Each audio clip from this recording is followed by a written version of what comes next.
मेरे साथियों, कैसे हो आप? आशा करता हूं कि आप सभी लोग ठीक होंगे। मैं लव सिंह आपके अपने यूट्यूब चैनल टारगेट जॉब में हार्दिक स्वागत करता हूं। सभी साथियों को नमस्कार, आदाब और सत श्री अकाल, राधे राधे, राम राम, जय माता। जितने भी नए साथी हमारे चैनल पर जुड़े हुए हैं, चैनल को सब्सक्राइब कर लीजिए। आज का हमारा टॉपिक है हिंदी साहित्य पार्ट 2। पार्ट 1 हमने ऑलरेडी अपलोड कर दिया है, तो आप लोग उसको देख लीजिएगा। सबसे पहले हमने बताया था कल कि सबसे पहले हम कवर करेंगे कॉन्सेप्ट, उसके बाद जितने भी उससे क्वेश्चन रिलेटेड बनेंगे उनको ज़रूर बताएंगे। वीडियो आप लोग पूरा ज़रूर देखिएगा। तो कल की थोड़ा चर्चा कर लेते हैं। कल सबसे पहले हमने बताया था कि हिंदी का जो साहित्य इतिहास है उसे माना जाता है कौन सी किताब से? तो गारसादा, उसके लेखक माने जाते हैं गारसादा तासी। गारसादा तासी की पुस्तक है जिसका नाम है इस्तवार दा लालित ऋतुर हिंदुस्तानी।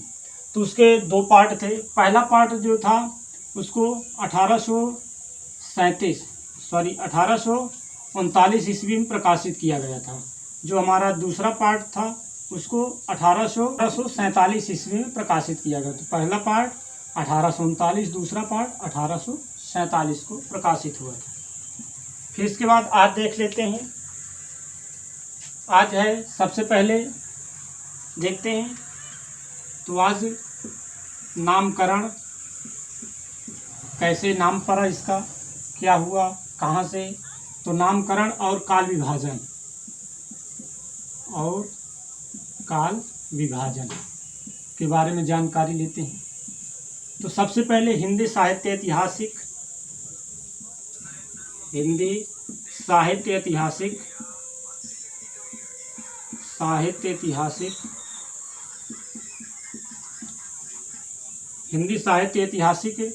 के प्रवर्तक जो माने जाते हैं, सबसे पहले माने जाते हैं जॉर्ज ग्रियर्सन को। जॉर्ज ग्रियर्सन ही सर्वप्रथम इन्होंने ही कालों का निर्धारण किया था, इन्होंने ही विभाजन किया था। तो अब देख लेते हैं कुछ। इनको ही अगर पूछा जाए कि प्रथम श्रेय काल का निर्धारण किसको दिया जाता है, तो जॉर्ज ग्रियर्सन जी को दिया जाता है। इन्होंने ही कालों का निर्धारण किया है। तो कुछ देख लेते हैं नाम और इतिहासकार। तो किसने क्या नाम दिया उसके बारे में देख लेते हैं। तो सबसे पहले हेडिंग डालिए इतिहासकार, फिर उसके बाद इन्होंने क्या नाम दिया, नोट करिएगा। सबसे पहले आ जाते हैं हमारे जॉर्ज ग्रियर्सन।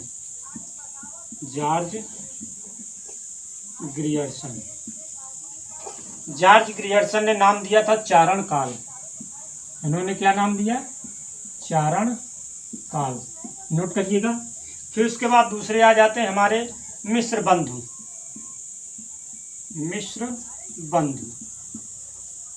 बंधु ने नाम दिया था प्रारंभिक काल।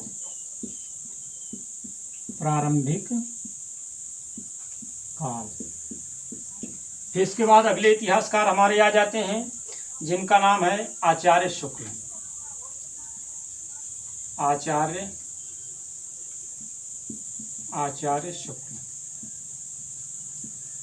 इन्होंने नाम दिया था वीर गाथा काल। आचार्य शुक्ल ने क्या कहा? वीर गाथा काल। फिर उसके बाद अगले हमारे इतिहासकार आ जाते हैं, चौथे नंबर पर आ जाते हैं राहुल शंकरात्यायन।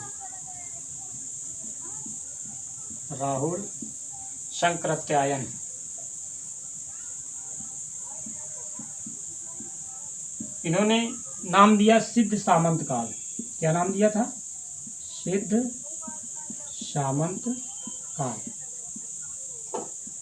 सामंत काल। फिर इसके बाद अगले इतिहासकार हमारे आ जाते हैं 5वें नंबर में महावीर प्रसाद द्विवेदी। कौन? महावीर प्रसाद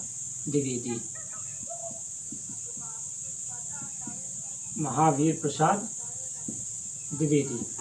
तो इनके अनुसार क्या नाम दिया गया था? तो इनके अनुसार दिया गया था बीज वपन काल। क्या नाम दिया गया? बीज वपन काल। फिर इसके बाद अगला आ जाता है हमारे अगले इतिहासकार थे विश्वनाथ प्रसाद मिश्र। कौन थे? विश्वनाथ प्रसाद मिश्र। तो ये हमारे कुछ प्रमुख इतिहासकार हैं। इन्होंने विश्वनाथ प्रसाद मिश्र ने क्या नाम दिया था? तो इन्होंने नाम दिया था वीरकाल। क्या नाम दिया? वीरकाल। वीरकाल। देख लीजिए एक बार फिर से। जॉर्ज ग्रियर्सन के अनुसार इन्होंने क्या नाम दिया था? चारण काल। मिश्र बंधु ने प्रारंभिक काल। आचार्य शुक्ल ने वीरगाथा काल। राहुल सकृत्यानंद ने सिद्ध सामंत काल। महावीर प्रसाद द्विवेदी ने बीज वपन काल। विश्वनाथ प्रसाद मिश्र ने वीरकाल। ये हमारे जितने कवि हैं, इतिहासकार हैं, ये आदिकाल का नाम इन्होंने दिया था। ठीक, याद रखिएगा। फिर इसके बाद और हमारे कुछ कवि हैं, देख लेते हैं। फिर इसके बाद इतिहासकार हमारे आ जाते हैं हजारी प्रसाद द्विवेदी। हजारी प्रसाद द्विवेदी, इन्होंने क्या नाम दिया था? तो इन्होंने हजारी प्रसाद द्विवेदी ने वीरकाल कहा था। सॉरी, हजारी प्रसाद द्विवेदी ने क्या कहा था? आदिकाल।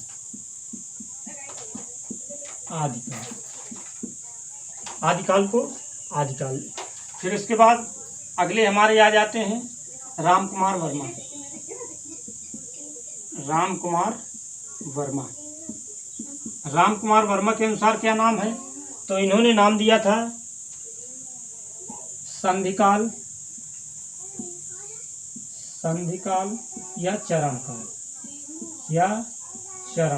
ठीक, नोट कर लीजिए। ये कौन से काल की बात है? तो ये आदिकाल की बात है।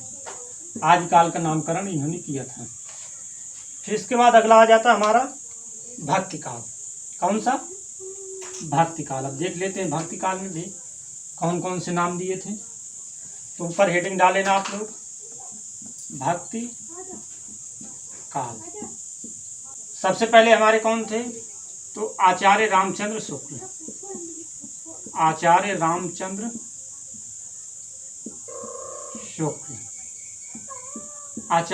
रामचंद्र शुक्ल। तो इन्होंने क्या नाम दिया था? तो इन्होंने भी भक्तिकाल को भक्तिकाल की ही नाम दिया था। क्या नाम दिया था? भक्तिकाल। फिर उसके बाद दूसरे हमारे प्रमुख कवि हैं हजारी प्रसाद द्विवेदी। हजारी प्रसाद द्विवेदी। तो हजारी प्रसाद द्विवेदी ने क्या नाम दिया था? तो इन्होंने भक्तिकाल को पूर्व मध्यकाल कहा। पूर्व मध्यकाल।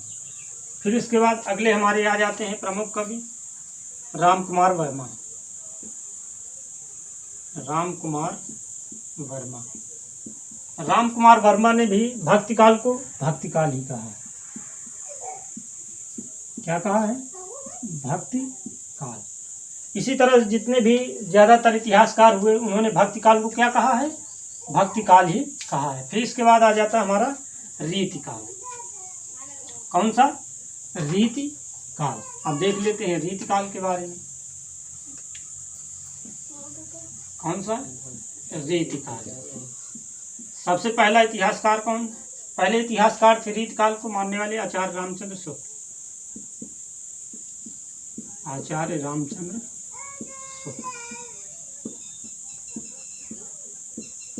रामचंद्र शुक्ल। इन्होंने रीतिकाल का नाम क्या किया? रीतिकाल ही रखा है। रीतिकाल। फिर उसके बाद अगले हमारे इतिहासकार थे जिनका नाम है हजारी प्रसाद द्विवेदी। हजारी प्रसाद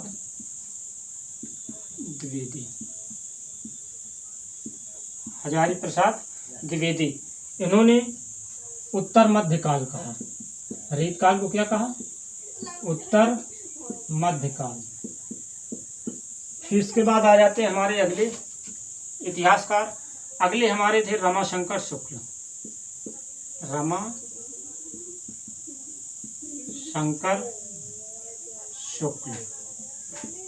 रसाल।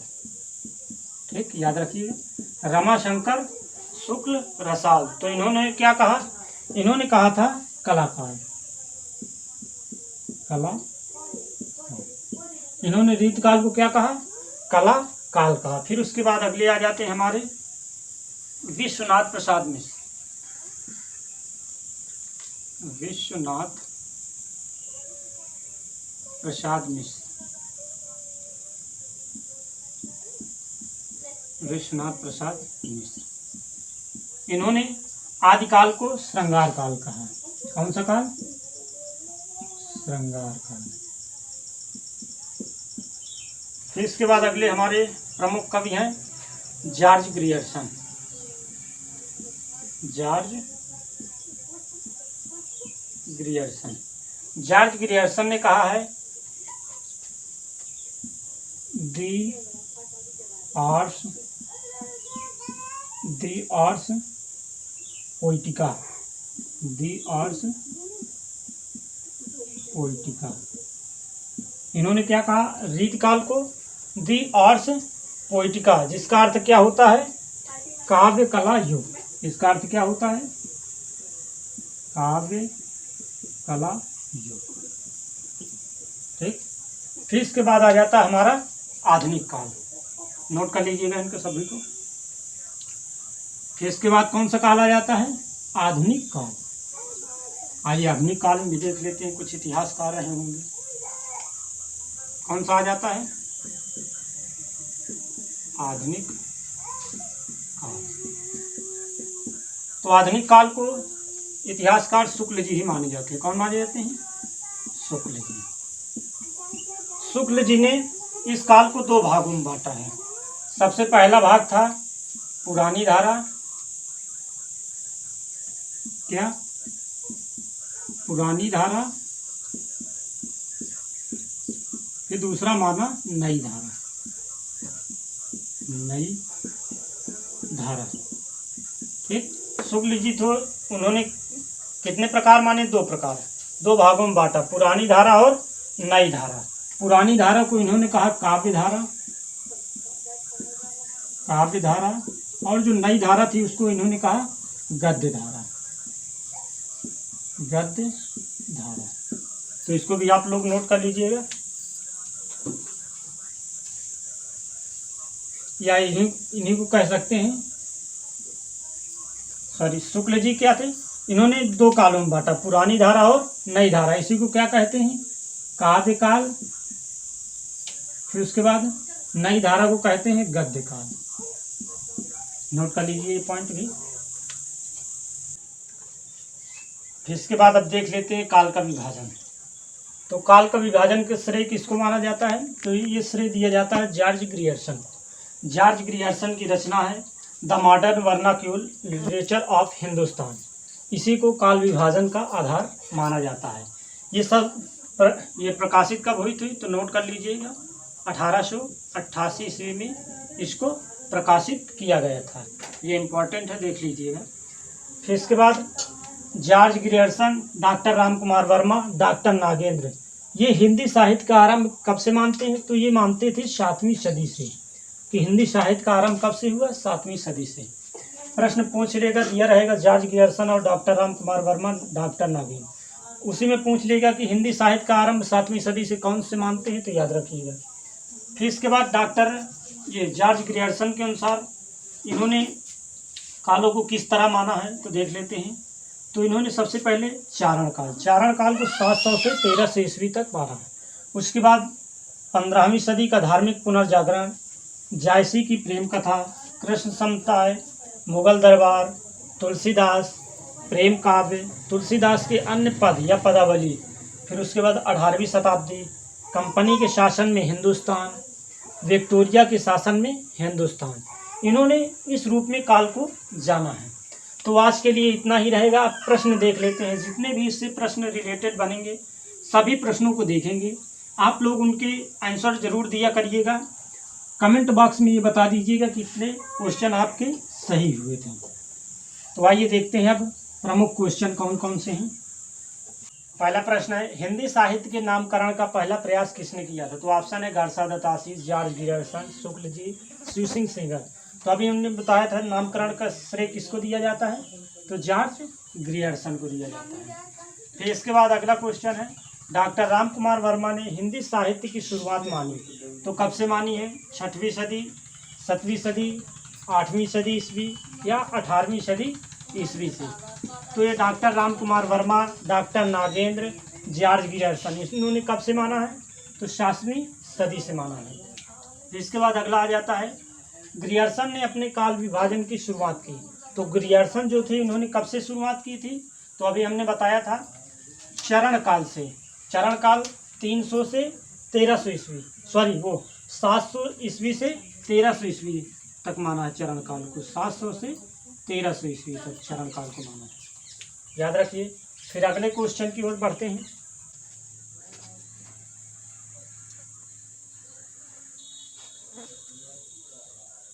अगला क्वेश्चन है, निम्न में हिंदी साहित्य का आरंभ 7वीं सदी से नहीं मानते। तो कौन नहीं मानते? जॉर्ज ग्रियर्सन, आचार्य रामचंद्र शुक्ल, राम कुमार वर्मा, डॉक्टर नागेंद्र।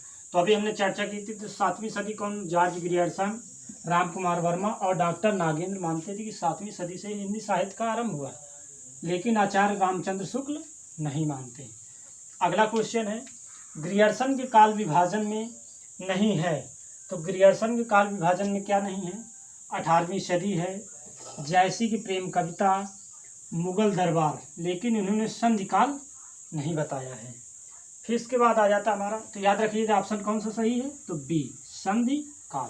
इसके बाद अगला आ जाता हमारा, हिंदी साहित्य का पहला प्रमाणिक इतिहास माना जाता है। तो हिंदी साहित्य का पहला प्रमाणिक इतिहास किसे माना जाता है? तो देख लेते हैं, इस्तवार द लालित रुतुई एंदुई हिंदुस्तानी। तो इसके लेखक कौन है? तो गारसा द तासी, गारसा द तासी।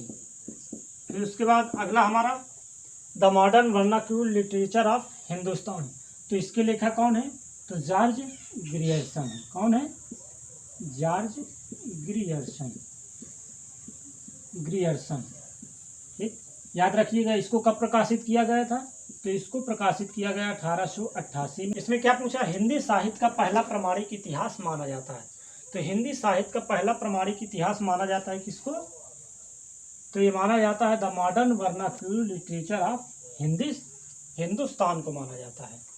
ठीक, फिर अगला दिया है हमारा, क्या ऑप्शन था? हिंदी साहित्य का इतिहास। तो हिंदी साहित्य का इतिहास ये किसने लिखा है? तो आचार्य शुक्ल ने लिखा। किसने? आचार्य शुक्ल। इन्होंने कब इसकी रचना की थी? तो ये 1929। ठीक, याद रखिएगा। ठीक, 7वीं सदी से कौन नहीं मानते थे? तो आचार्य रामचंद्र शुक्ल नहीं मानते थे। ग्रियर्सन के काल में विभाजन क्या नहीं है? संधि काल। हिंदी साहित्य का पहला प्रमाणिक इतिहास माना जाता है तो the modern vernacular literature of Hindustan. आज के लिए इतना ही, कल मिलेंगे एक नए टॉपिक के साथ। आप लोगों को अगर वीडियो पसंद आई हो तो वीडियो को लाइक करना ना भूलें और शेयर जरूर कर दीजिए। तो आज के लिए इतना ही। वंदे मातरम। भारत माता की जय।